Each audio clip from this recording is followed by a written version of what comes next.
नमस्कार, मैं प्रणाली, आप सभी का डेली न्यूज में स्वागत है। तो चलिए बढ़ते हैं आज की कुछ ताजा खबरों की तरफ।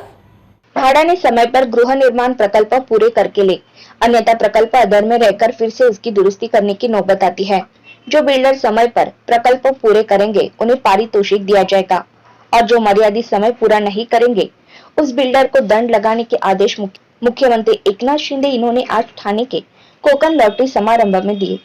कोकण म्हाडा के 5311 घरों की लॉटरी आज ठाणे के गडकरी रंगायतन यहाँ पर हुए समारंभ में निकाली गई। इस समय विजेताओं को शुभकामनाएं देते वक्त मुख्यमंत्री शिंदे इन्होंने गृह प्रकल्प को होने वाले देरी संबंधी चिंता व्यक्त की। म्हाडा के घरों के लिए अर्जी करने वाले 30,000 लोगों को मकान देने के लिए प्रयास करना है, ऐसा मुख्यमंत्री इन्होंने आश्वासन दिया। इस समय गृह निर्माण मंत्री अनिल सावे, संजीव जायसवाल आदि मान्यवर उपस्थित थे।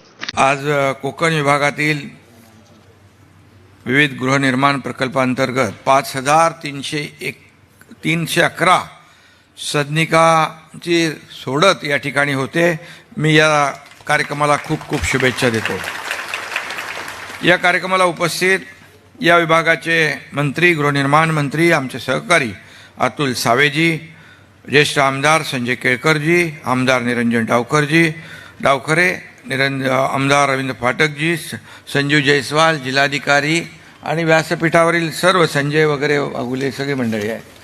सर्वांना मनापासून मी शुभेच्छा देतो आणि या सोडतीसाठी उपस्थित सर्व मान्यवर आणि बांधव भगिनी आणि पत्रकार मित्रांनो, खरं म्हणजे आज ज्यांना घरं मिळणार आहेत त्या सर्व भाग्यवान लोकांचं मनापासून अभिनंदन करतो। ज्यांना मिळणार नाही त्यांचे अभिनंदन दुसऱ्या लॉटरीत आपल्याला मिळतील। आणि खरं म्हणजे घर हे प्रत्येकाचं स्वप्न असतं आणि आपल्या स्वप्नातलं घर चांगलं असावं हे नेहमी प्रत्येकाला वाटत असतं। कारण खरं म्हणजे रोटी, कपडा आणि मकान, अन्न, वस्त्र, निवारा ही आपली काळाची, समाजाची गरज आहे आणि त्या दृष्टीने सरकारने, मग राज्य सरकार असेल, केंद्र सरकार असेल, हे प्रयत्न आपण करतोय। आणि आज आपण पाहतोय की आदरणीय देशाचे प्रधानमंत्री मोदी साहेबांनी देखील पंतप्रधान आवास योजना ग्रामीण आणि शहरी या दोन्ही आपल्या विभागासाठी सुरू केली आहे।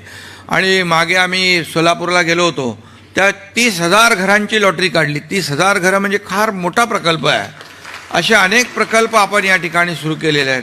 म्हाडावर असलेला विश्वास वाढत चाललेला आहे आणि आता 5,000ची घरं इकडे आहेत। मला वाटतं अर्ज किती आले असतील मंत्री महोदय? 30,000 अर्ज आले आणि त्यातले 5,000 आपल्याला द्यायचे आहेत। पण आपल्याला हळूहळू 30,000 लोकांना द्यायला लागतील। हळूहळू सगळ्यांना देऊ आणि नक्कीच सर्वांना घराचं जे काही आपलं स्वप्न आहे ते पूर्ण करू। खरं म्हणजे अल्प उत्पन्न गट, अत्यल्प उत्पन्न गट, मध्यम उत्पन्न गट या विविध घटकातील लोकांना आपण आजवर लाखो घरं, 9 लाख घरं आपण म्हाडाच्या माध्यमातून आजपर्यंत दिलेली आहेत। म्हणजे मोठा हे प्रमाण आहे आणि आपलं महायुतीचं सरकार जे आहे, आदरणीय प्रधानमंत्री महोदयांच्या मार्गदर्शनाखाली आपण काम करतो आहे आणि म्हणून पंतप्रधान आवास योजनेमध्ये देखील मोठ्या प्रमाणावर आपल्याला मदत मिळते आणि आपल्या राज्य सरकारने देखील ही घरं मोठ्या प्रमाणावर वाढवण्याचा संकल्प केलेला आहे। आपण मुंबईतल्या गिरणी कामगारांना देखील एकही घर कोणी दिलं नव्हतं, पण आपण गिरणी कामगारांना देखील घरं देण्याची सुरुवात केलेली आहे। कारण गिरणी कामगार देखील मुंबईतला, ठाण्यातला या ठिकाणात, आपल्याकडे पण गिरण्या होत्या, आपले काय ते मॉडेल मिल आणि अनेक कारखाने या ठाणे शहरात होते, जिल्ह्यात होते, मुंबईमध्ये होते आणि त्यामुळे गिरणी कामगारांना देखील घरं देण्याची सुरुवात आपण केली आहे। या म्हाडाच्या माध्यमातून आपण अनेक कुटुंबांना ही घरं देतो आहे। मी जास्त काय बोलणार नाही, परंतु एवढंच सांगतो, संजीव जायसवालजी मंत्री महोदय देखील अतिशय प्रामाणिकपणे प्रयत्न करतात। कारण शेवटी आपल्या हक्काचं घर हे आता जर आपण दुसऱ्या डेव्हलपरकडे घ्यायला गेलो तर ते न परवडणार आहे आणि म्हाडा एक अशी संस्था आहे की आज जो काही त्यांच्यावर विश्वास वाढत चालला आहे, लाखो लोक त्याच्यामध्ये घराची मागणी करतात आणि पण लॉटरीमध्ये अतिशय पारदर्शकपणा असतो। आपल्या समोरच सगळी लॉटरी होते, म्हणजे कुठेही कुणालाही, मुख्यमंत्री असू दे, मंत्री असू दे, कुणाची शिफारस करायचं काय वाव आहे का आपल्या ह्याच्यात? अजिबात ठेवलेलाच नाही आम्ही। त्यामुळे अगदी ट्रान्सपरन्सी आहे, पारदर्शकता आहे.